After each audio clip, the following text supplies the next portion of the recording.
Now, Dr. Woods, how long do we have? you have about 50 minutes. You got until 5 o'clock. Until 5 o'clock.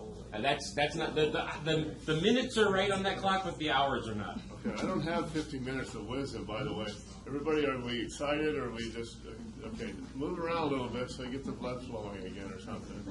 And if you're searching, I hope you're searching for the next question to ask me.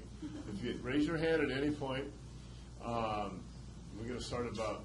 You had some very good questions. This is very, thought-provoking, and some of them are somewhat similar, so I'm going to try and answer them as we go. And little bio first, Dr. Woods has not said anything about me yet, right? Well, not here now, but I did. Okay. I told people that you run a family farm out of Yes. Harvard. I gave them a link to your LinkedIn page. Okay, there you go. Knowing that we originally met through the Stanford Alumni Association, understanding how you came to run this farm, they don't know any of your backstory. So I am actually going to let you say that for a second. I'm going to run around the corner to my office and come back, because actually our guest speakers from last week left some wonderful business cards from the three divisions of Barbara Trooper King. And they're not going to do anybody any good sitting on my desk, so I'm bringing them back here to make sure that everybody gets those. I'll be right back. Was Jeff here? Jeff King or no? No, it was Danira Milan. Okay. What were the other two? It's basically the head of tax, the head of audit, and the head of pension. Michael and Debbie, yes. So that's the three we have. I'll be right back. I'm just going to grab that stuff so I don't forget to give it to We'll be here when you get back. Feel free to continue without me. Okay, family farm. Was it watching floor? You talked about that. It's a unique. Is anybody involved in a family business or have members of their family in a family business? It is very unique. So you have the management are also the stakeholders and the shareholders, and nobody else is involved in the decision making, correct? As opposed to a corporation. That was one of the questions. So I graduated from Arvin High in 1977. I was very fortunate. I went to Stanford University. I played football up there. And then one of the questions was, were you thinking about doing things other than farming? I thought in my mind I was always going to farm. Farming was a lot different back then in the 1980s. It's been different. It's changes. Maybe you folks haven't seen it. The evolution of farming in your short lifetime, but it changes rapidly. You don't always get to see it just as you're driving down the road. You just see plants and trees and vines growing, but it's changing the minute we speak. I can't hardly keep up with it. I had intentions of going on to, after I graduated from college, to go become a banker or a stockbroker for a while, then probably come back to the family farm. That's probably a good thing for anybody to do, to go away for a while. Sometimes the son of a farmer will go off and work for another farm, maybe a big corporate farm. Big corporate farm being a Paramount, Grimway, or Bolthouse. Going and getting that experience, bringing that experience back to the family farm does nothing but help the family farm. We get stuck. My mother's 82, she helps in the office. My father's 80, he helps in the office. Other than that, it's basically me at this point. I am looking for somebody at one point, and I'm sure I'll find that person on the campus someday to help me do things that I'm lacking yet right now. My dad's twin brother and his partner died during my senior year of college, so boom, it was time. It was the right decision to come back and start farming. I had other plans, like I said, stockbroker or banker or something for a while. My degree was in bachelorate in economics. So there are opportunities, no matter, depending on what level of banking or something, and then eventually go back and work on the family farm. Never had a desire to really do anything else other than those frustrating times. So we talk about the business model of a family organization.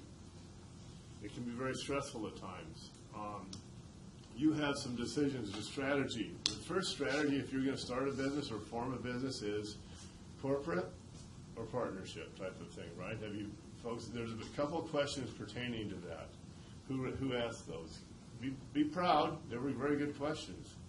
So I'm going to try and answer Answer that again. What was the question? Do you form the company as a partnership or as a LLC, a corporation? Have you guys been to Dr. Woods, worked on stuff like that? Is that Not part so of your much in this business class as in my small business management class, but Okay. Was the question, do you think partnership is a good way to bring the level of risk down? Or was it another question? There we go. That That was one of them. Mumtaz, who actually would normally be sitting in the last row next to Mason, but he's not here right now. So the question of the day, person is not here. So the benefits of a partnership, there's no business tax. Now, I don't know if I'm pertaining to this class, but I'm just going to go through it real quick. There's no business tax. There's a corporate business tax on the corporate side. The other benefits are the stakeholders, shareholders, and management in a partnership tend to have more dedication than you do in a corporation. If you think through that a little bit. We have other models too. So everybody knows about Grimway and Paramount, which is now known as Wonderful. Those are, sometimes they're called family farms. They're huge, right? Our farm is 2,500 acres. Grimway is 25,000 acres, at least, okay? Somebody can correct me if I'm wrong, but I'm just trying to put it in perspective. The 2,500 acres is owned by our family, and then the Stenderup Ag Partners does the management of the property. So I just mentioned something like the strategy of, okay, Paramount can be known as a family farm because it's just owned by two family members, Stuart and Mrs. Resnick, right? Grimway is only owned by members of the Grimm family. Bolthouse is since Bolthouse Farms, which we're familiar with also. They also have a different, I think Bolthouse Properties is still family owned by the Bolthouse people, Bolthouse Properties, as opposed to Bolthouse Farms, which is now owned by Campbell's, right? Okay? And if I miss something or something, you're welcome to correct me. Don't let me keep going. Certain forms, okay, the drawback of being incorporated would be the double taxation, unless you become an S corp, and that gets into other things. There's less liability. If there was a problem on our farm, since we are a partnership, and I'm talking about the strategy of, I've thought about this numerous times. Sometimes I would think, be rather boastful and think and say, boy, I'd like to be a corporation. Then I could anoint myself the president of this corporation or something. Right now I'm just a managing partner of a general partnership. The liability of whatever it is, whether it's a financial calamity, we just had a banker here and that was interesting. So he took money from a nonprofit? Is that what it was? He didn't. No, but He his was friend someone did who it. What did he mean by that? The guy put it in his pocket? Yeah, I believe he was just talking about He was bribed. problems that had come up, that he Yeah, had seen yeah, come up over okay. the course of his career. So if a member of a corporation did that, if the corporation did that, then the shareholders of the corporation, which is very diverse, then they're protected. They're basically protected because of the corporation. Now, if that happened on my farm, the lawsuit would be against myself, my parents, and my cousin. Okay, that would be a problem as far as the strategy of doing that.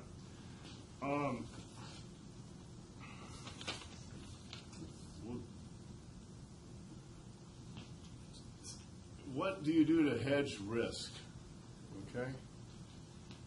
I'm not gonna, you can be proud if you ask me this or not. Diversification. We have 13 crop cost That was, centers. I think Brett, by the way, just to try to put face Okay, to Brad, names. that's a good question. Diversify. That's how we hedge our actions. On that 2,500 acres, we have 13 different specific crops for this year. On our cost accounting, this fertilizer, what am I going to apply it to? Which of the crops? So that means potatoes, carrots, which is spring carrots or fall carrots, garlic, grapes. We have 3 different kinds of juice grapes, processing tomatoes, organic tomatoes.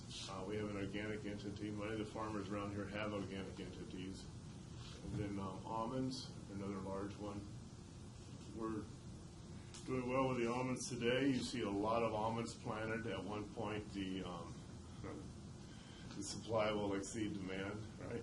Who's taking that's this isn't an econ class, but you know it's going to hit. When is it? You know, if the people like at the Almond Board of California can continue to promote. And here's an inside thing. The Almond Board is a marketing/research federal marketing order. Okay, it's grower funded. 4 cents, 3 cents for every pound of almonds goes to the Almond Board of California to promote marketing across the world and research. That research is production research, technical research, regulatory research, and also nutritional research. At this point, we're funding a study at Penn State University together with Hershey's chocolate to show the benefits of dark chocolate along with almonds, the health benefits. Realizing that almonds in their natural state are very heart healthy for diabetic people especially, but then cholesterol and that type of thing. Very good. A really good source of fiber and just a lot of good things about it. The next wave of research in the Almond Board is cognition. You hear about these old Chinese remedies, and I'm not trying to be derogatory or anything. There's a lot of truth to a lot of herbal things that have been done for centuries. In India, there's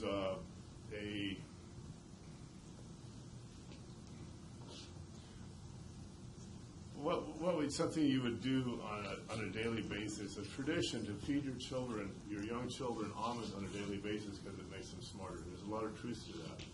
Through MRI research, we'll be working on that. That'll be coming up soon. How hard is it to market something in a natural state to eat a handful of almonds a day and you're going to get smarter? It shows, the MRIs are already showing, the MRI research is showing increased cognition. I mean, movement would flow throughout the brain.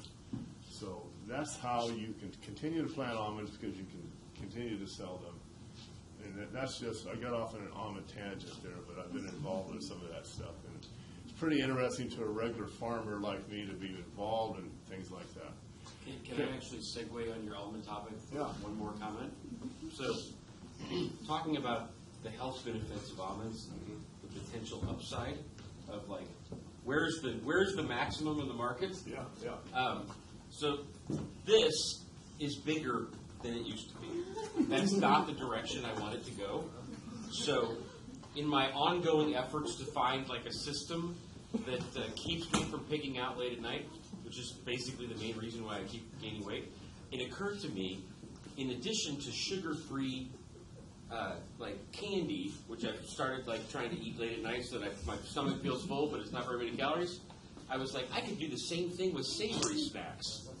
So I grabbed everything I could find at Vons the other day from the like non-fatty chips section, like the healthy chips section, and I have this great. I just got done eating a whole box of almond chips. Like, it's almond rice cake chips, much lower in calories, and I feel smarter right now.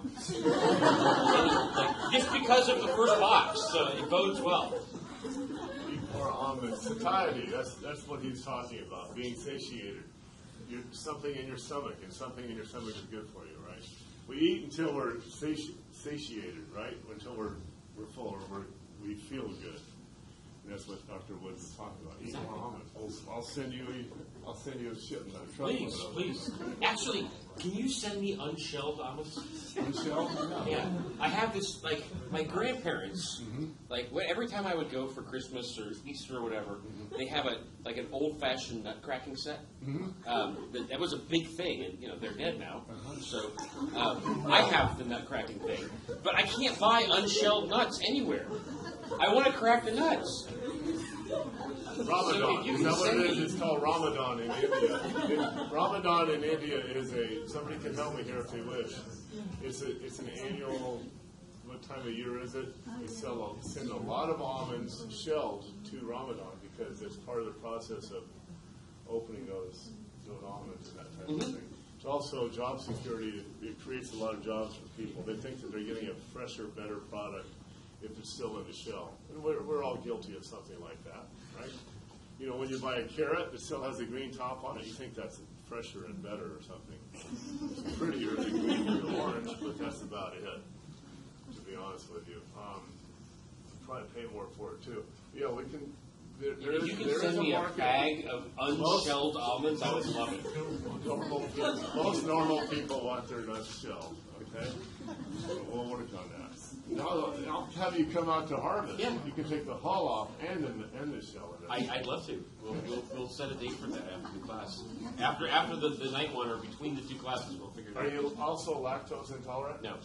Oh. I love my lactose. Okay. All right. Well, almond milk. They call it almond milk, and there's recently been a lawsuit concerning almond milk. How can you call it milk because it did not come from an udder of any type? You know, you can make anything into milk if you squeeze it and press it. There was a lawsuit against Blue Diamond Almonds, as a matter of fact, concerning that. So they had to back off on something and whatever. Just that was the vocal minority once again. Mm-hmm. So almond milk is very good for those. I really enjoy almond milk, but I also like my regular milk. A lot of dairymen have since been, their dairy herds in California have gotten smaller, so they've been planting almonds. So the dairymen are planting almonds and making almond milk. So that's the juxtaposition on that. We were back on the hedging of the risk. I believe it was Brett. Almonds, okay, we have contract prices that we grow. We know how much we're going to get for our garlic, for our, in one case for our carrots, and for our tomatoes and organic tomatoes. I know how much I'm going to get per ton or per pound. It's the contract price, okay? I need to get that yield. I need to develop that yield, and then I need to have my inputs as low as possible and have the highest yield possible, right? Just like any type of curve you would have. Then those are your challenges, and we get to meet those challenges on an annual basis, and that's another one of the questions here. The almonds, the potatoes and sweet potatoes, we don't know what the annual price is. It's the market price in our business. So we're taking a risk with those. We've locked in some of these contract crops. This is a strategy. Some people grow strictly contract crops. Some people really like to gamble and only grow. If you're a table grape guy, you're only growing a market price crop. You don't know what that table grape price is on an annual basis. The same goes for some lettuce and that type of thing. Depends on how you work it and how much risk you're willing to take. I cannot be a risk taker because I have my families to answer to. And that's sometimes in a family operation that becomes quite a struggle. We recently, this is off the topic, but I sold this to my partners, my father and my cousin recently. We're going to put a solar array on the farm, a 5-acre solar array, which will help offset our time of use costs, our really expensive, ever escalating PG&E costs. We've heard about the drought, the water table dropping is costing us more and more. We're chasing the water.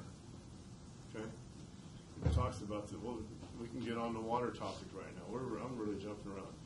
We're chasing water down. Things will be fixed here in the next 2 or 3 or 4 years. Well, where we'll have a level, we won't be able to pull down on it any more than what is expected to come in from the snow and the mountain and the rain in the future. It'll be a banking system, and we won't be able to overdraft that bank.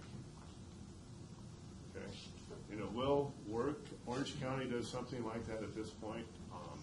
The valley here, I don't know if anybody's on a domestic water system that's gotten shorted. A certain area, you've heard of people.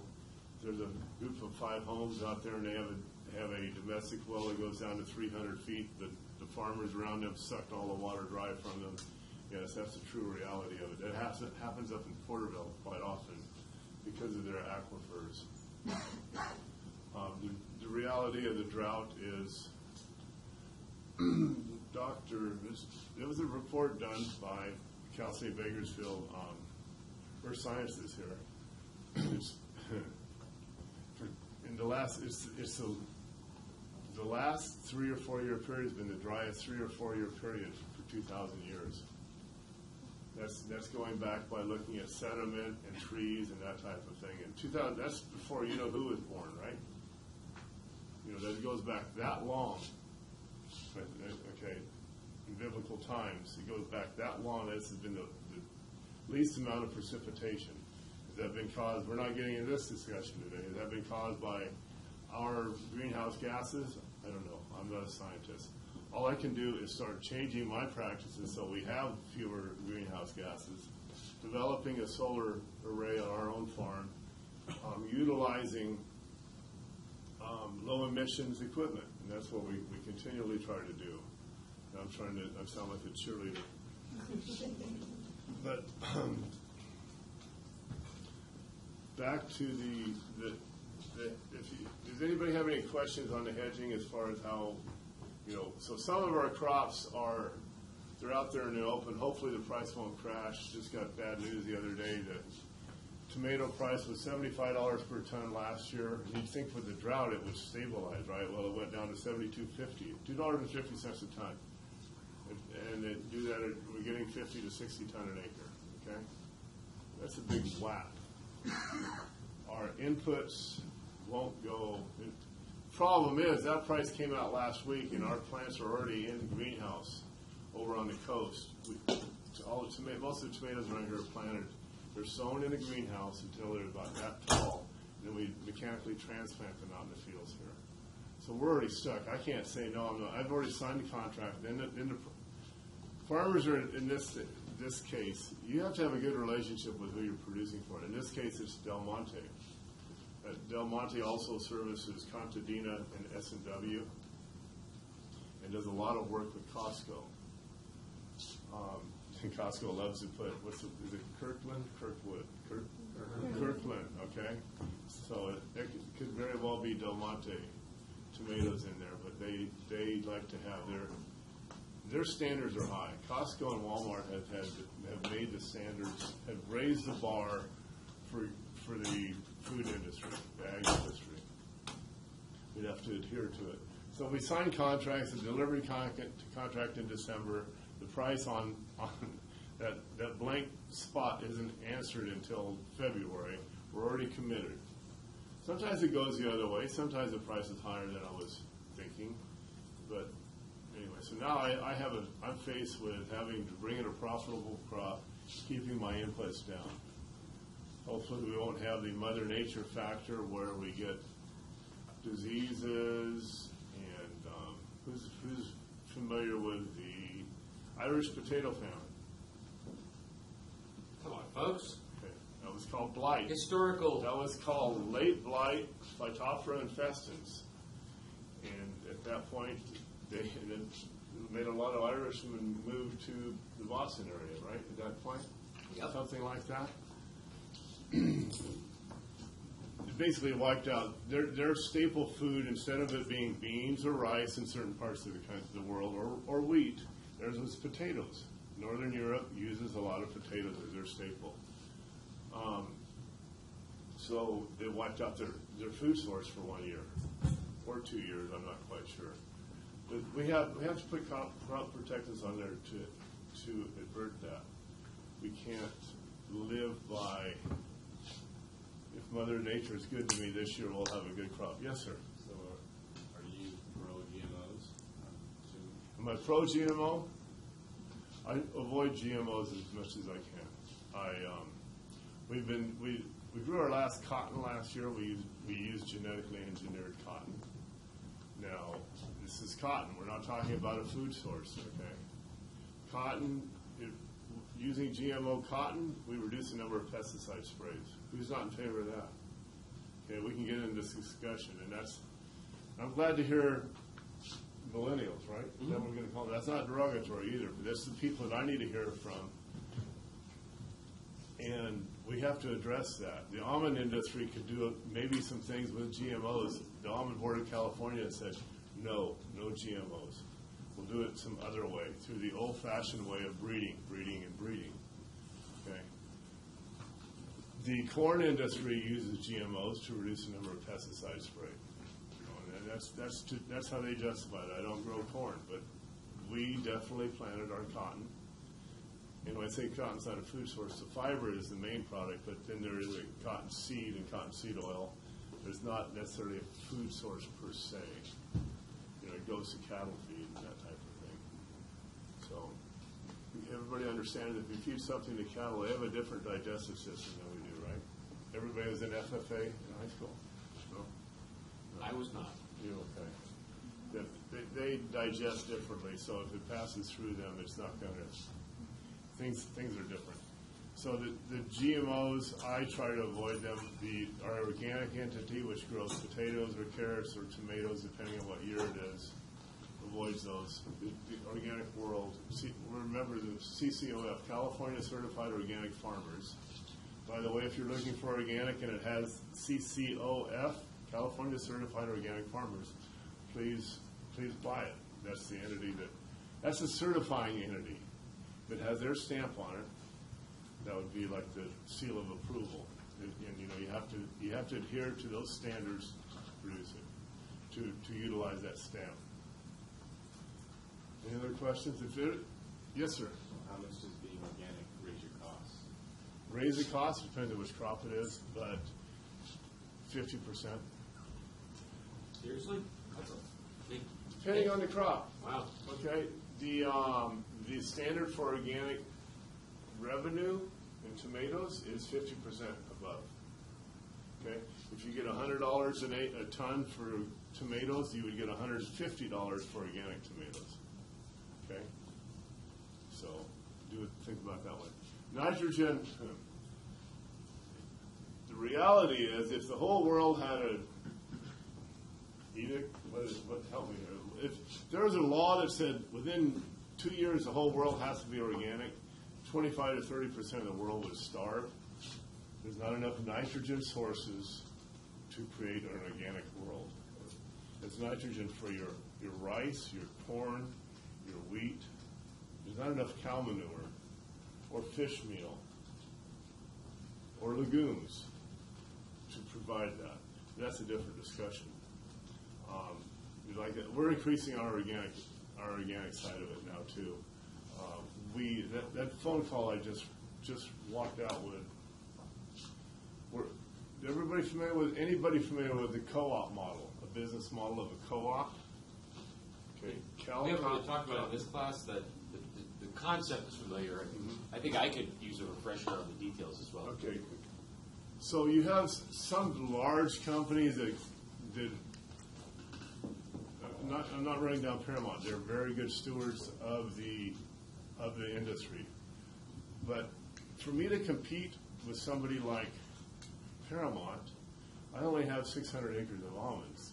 Paramount has over 6,000, obviously. I joined together in something called Blue Diamond Growers. Blue Diamond is a co-op that does processing and marketing. So there's 3,000 growers in California that belong to Blue Diamond.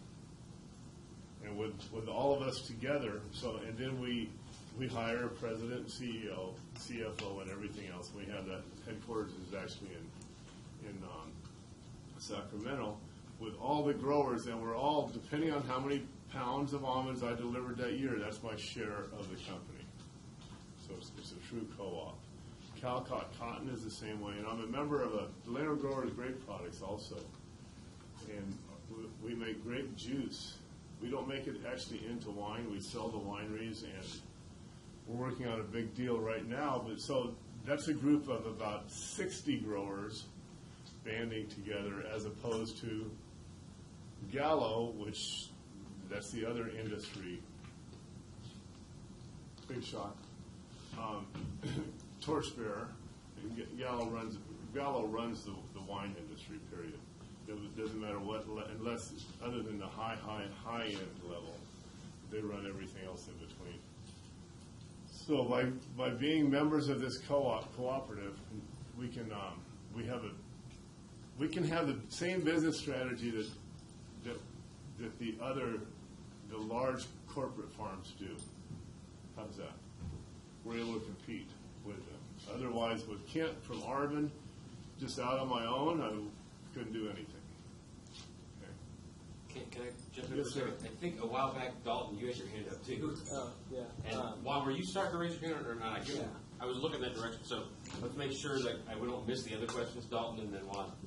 What's a crop that you've seen become worth a lot more than, like, let's say, 5 years ago or 10 years ago? Anything organic. Anything? Organics are here to stay. They're not a fad. That is since it's also making us better growers and better stewards because we realize that whether we're organic, we also utilize it. If it's not necessarily organic, and I'll answer it specifically here. It's going to come up with a good reason, a good one. Oh, sweet potatoes, as opposed to russet potatoes. I've grown russet potatoes for 30 years. Russet potatoes, the big brown one, the thick skin, right? For bakers, right? Kern County used to have the earliest russet potatoes in the country. Now, Idaho and Washington store russet potatoes year long, and they're big sellers up there. They're marketing 12 months a year. So nobody wants to buy a Kern County russet. So now we're growing yellows and reds and sweet potatoes instead because they can't store yellows and reds and sweet potatoes for that long yet. Once they get the technology, then we'll just probably go off to the wayside type of thing. But we continually adjust. Almonds, there's over 1 million acres of almonds in the state of California now. This is, sometimes you learn at the wrong time. You shouldn't have said that. I was in Washington, D.C. last summer with the Almond Board, and we went around for 5 days. We went to all different entities, USDA several times, EPA, Department of Interior, just visiting with them and such. And then I don't know whether I had too much coffee that day, and I said to this one group, I said, now, you realize we have 1 million acres now. That's larger than the state of Rhode Island. We're encroaching into Connecticut now. That was the wrong thing to say to somebody. You know, when you're boastful that you're the number one ag export, that's not. They've got you in their sights. You're a target, is what you are. So you learn how to not gloat or do that type of thing, especially when you're with the regulatory people. Anyway, you just learn that. The move towards organic, back to that question, the move.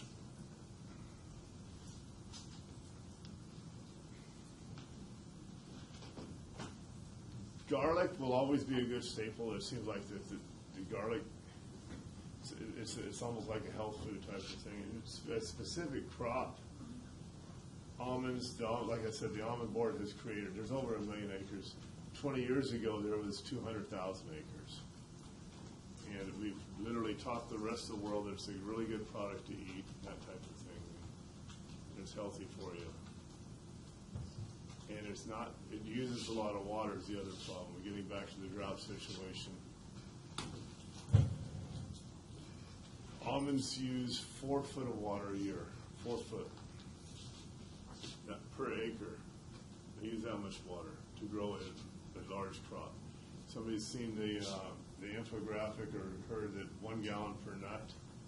Well, that's basically true. It is true, but there's also byproducts. The hull and the shell come off of that too. The hull and the shell go to cattle feed and other co-products or byproducts, whatever you want to call them. So, okay, did that kind of answer? The organic is here to stay. We are realizing that now. We're not fighting it.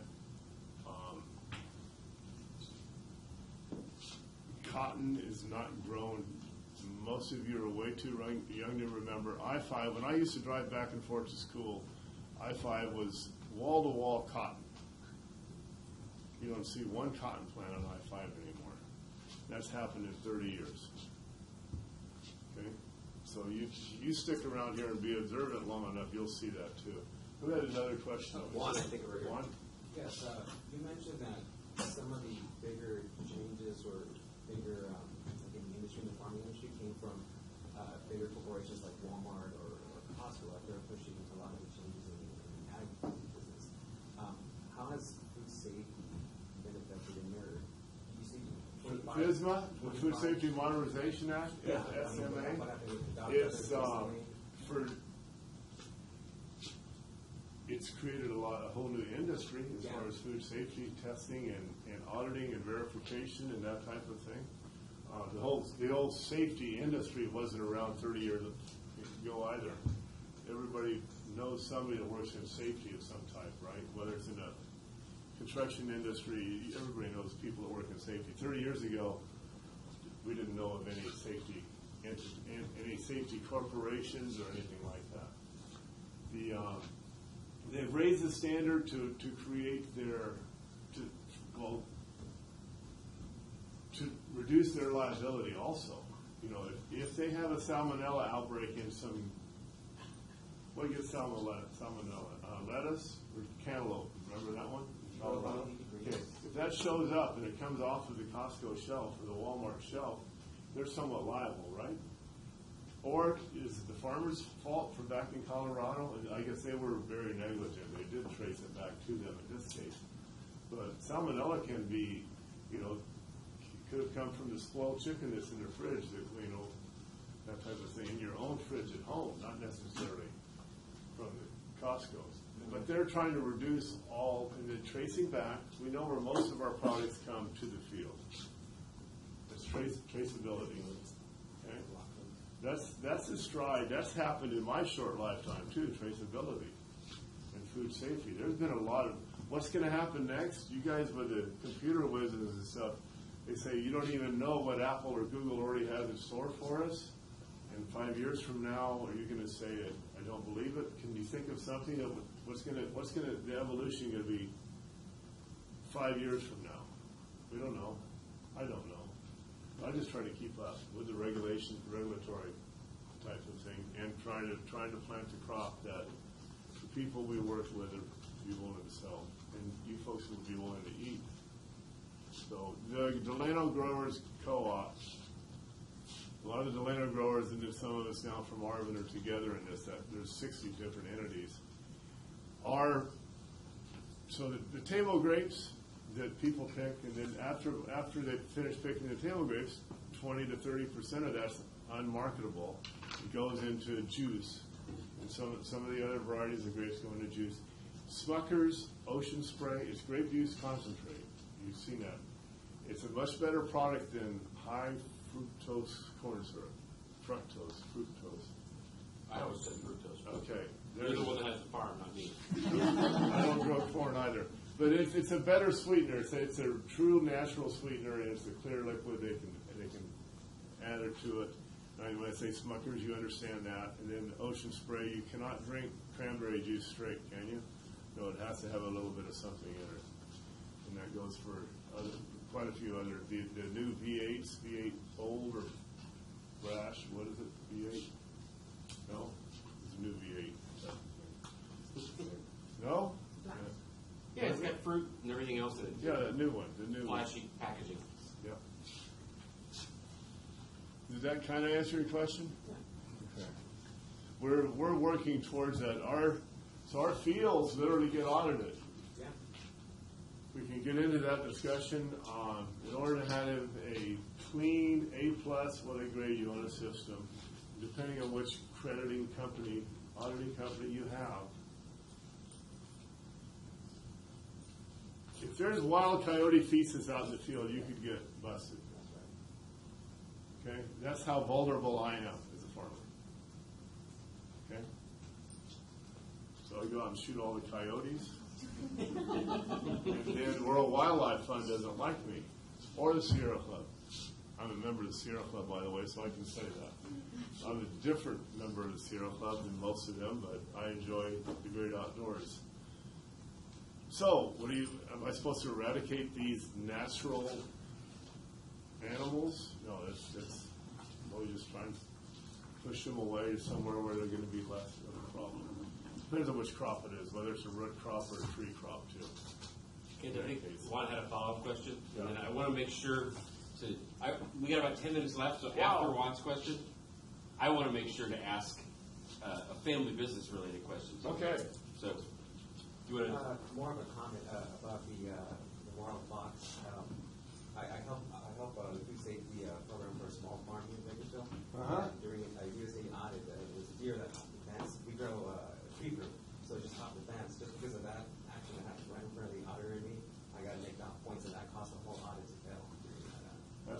same story, yeah. So Little things like he that. just literally jumped the fence, right? Yeah, just right in front of us. Okay. Stop the fence. That was a deer. There's a deer? Yeah, yeah. So Bambi jumps on your farm, and you don't have safe food anymore. Yep.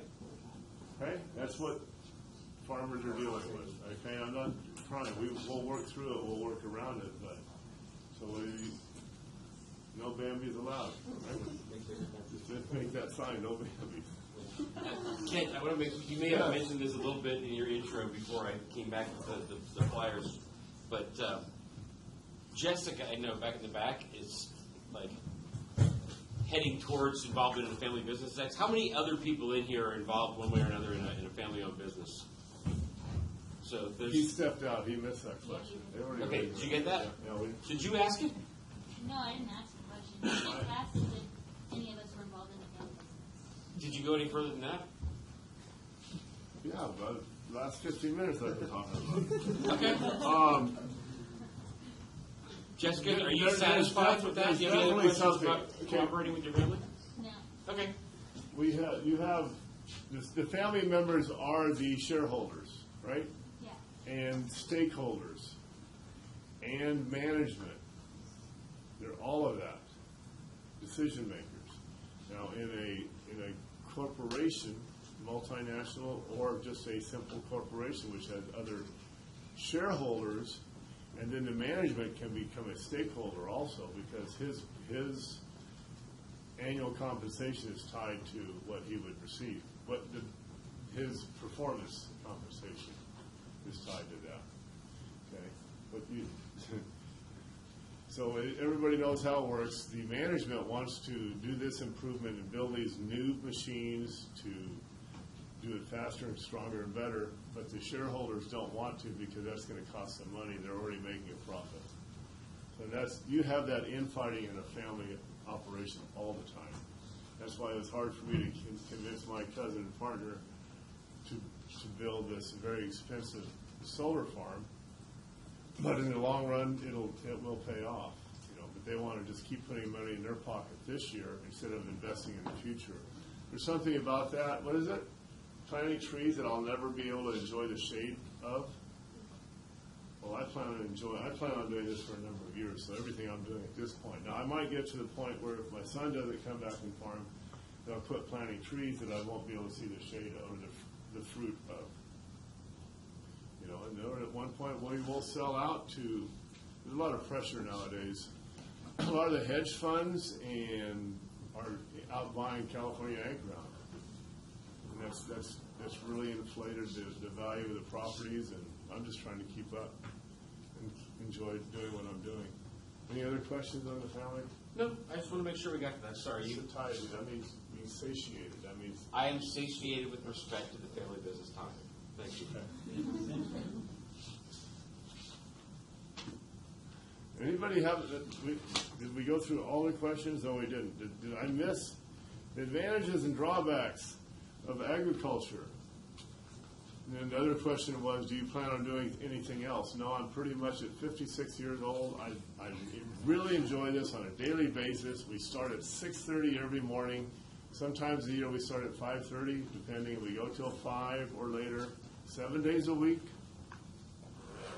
It is 7 days a week, not every Sunday and every Saturday, but during the season we have to keep going. We have technology on this farm. Dr. Woods, you need to come out and visit me someday. We're going to talk about it as soon as we get done with class. The main barn has where my grandfather, below this main barn, used to keep his mules back in the 30s.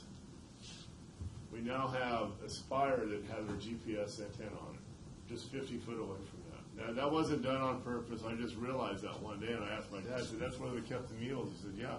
So now we have a GPS antenna right above it. And that's happened in our family's lifetime. We have GPS on our tractors.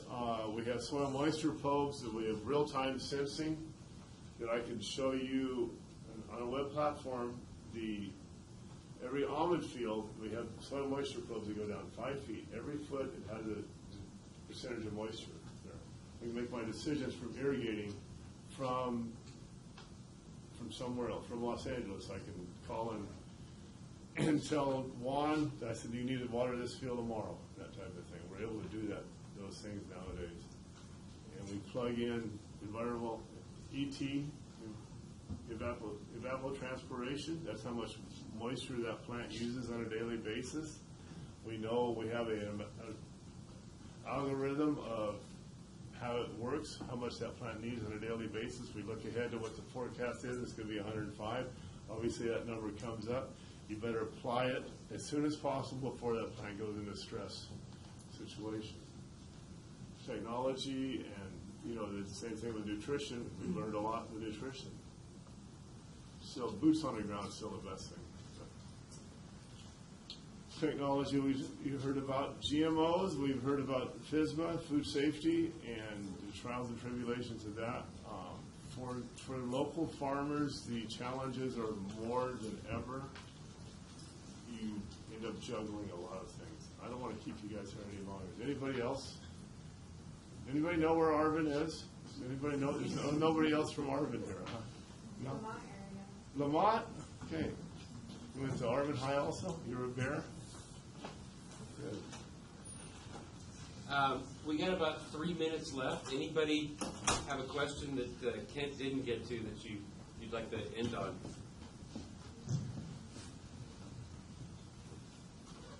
Kent, do you have anything that you didn't get to? What do you guys have in mind? Agriculture has a lot of possibilities. Most of this is a 400 level class, right? Is that right? 400 level. So are you all seniors? Everybody in here is a senior. I'm a big advocate of education. It took me a long time to get back to get my MBA. I waited until our children had graduated from their colleges, and I'm glad I finally did it. So, I'm glad you do. Otherwise, I wouldn't well, actually, we qualify.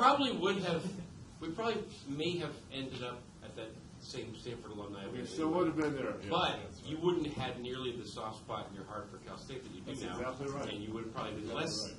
willing to come and spend your time talking to class. So, A lot of opportunities and good questions here, and you guys just, what are you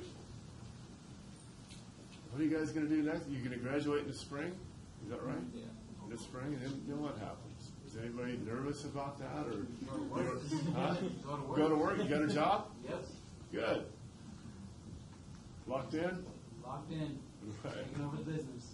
Wonderful. Yeah. Wonderful. Everybody else, are you still? No. I'd say off the top of my head, Kent, it's probably like 30% of the class that already is in an existing job or has been hired for a new one.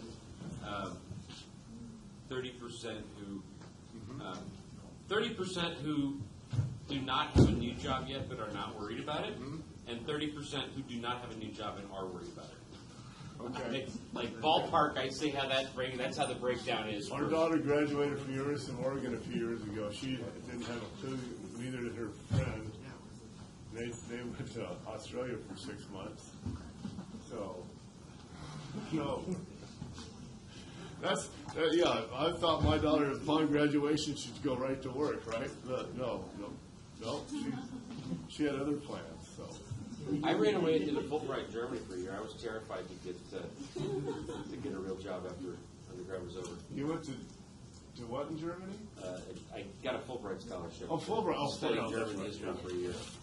But yeah, if I hadn't gotten that, I had interviewed for nothing. I was terrible. So I am not a good role model for how the class should be prepared with how I was at Kansas Stanford. It's just about 5 o'clock. Let's give Kent a big round of applause. And I have a lot of extra Barbara Trooper King brochures. I don't want them in my office. Okay? Take these. If you're not going to eventually work for Barbara Trooper King, give them to someone else or put them in the recycling at your house, not on this campus. Okay? They don't do any good if they're in my office, You okay? get extra credit if you take one. You should be taking one. That way he doesn't have to dump if he gets caught dumping. So come by here. You understand. We've got the business cards for Bill Jeffries, business cards for the speakers for last week, and these brochures. Take them. I don't want them in my office. And you don't, Come I'm here. not going to pass out my cards. If you want to contact me, you can call Dr. Woods. Grab these. Okay. Yes.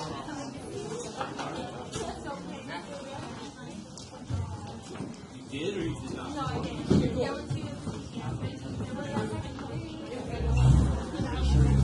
Take one of each.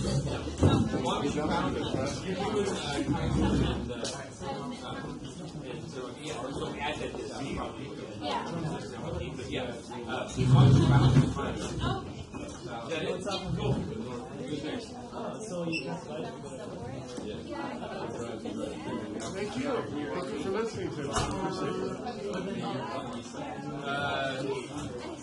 No, but I'm still trying to decide. Basically, in the past, I didn't have class, and I left for vacation already. The dean doesn't like it. So I may have office hours and like be available for final thing, but there's no, you don't have to be. Like, if you need me, I'll be available. Does that make sense? There's no final and there's nothing. You have to turn in your stuff that day, but all you have to do is email it to me. You're fine. Okay, cool. Okay, great. Was that also your question, Brianna? Just waiting. Okay. Oh, you're just waiting for that, not for me. Okay, got it. Over here, what's up, Emily?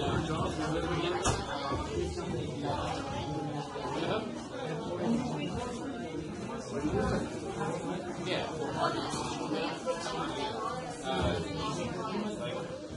Think about you're gonna make a Charlie bus. You guys, like Valley, and everybody else, and probably one of these is going to be price, and the other, like you're going to make a bunch of these. One is going to be price and like speed. One's going to be price and quality. One's going to be price and I don't know type of bands. Whatever things that you can think of that make you different than your competitors, maybe 3, 4, 5 of these and send them to them. One, this will always be the same. One of them will always be price, and then you're going to have different x-axes to show how you get to your competitors. Make sense? Okay. Yeah, this is basically, I want to get an idea of what kind of points you can make to show how you get from your competitors. And then from that, we're going to put together some advertising materials so that you have them on hand when you talk with the various testimonials.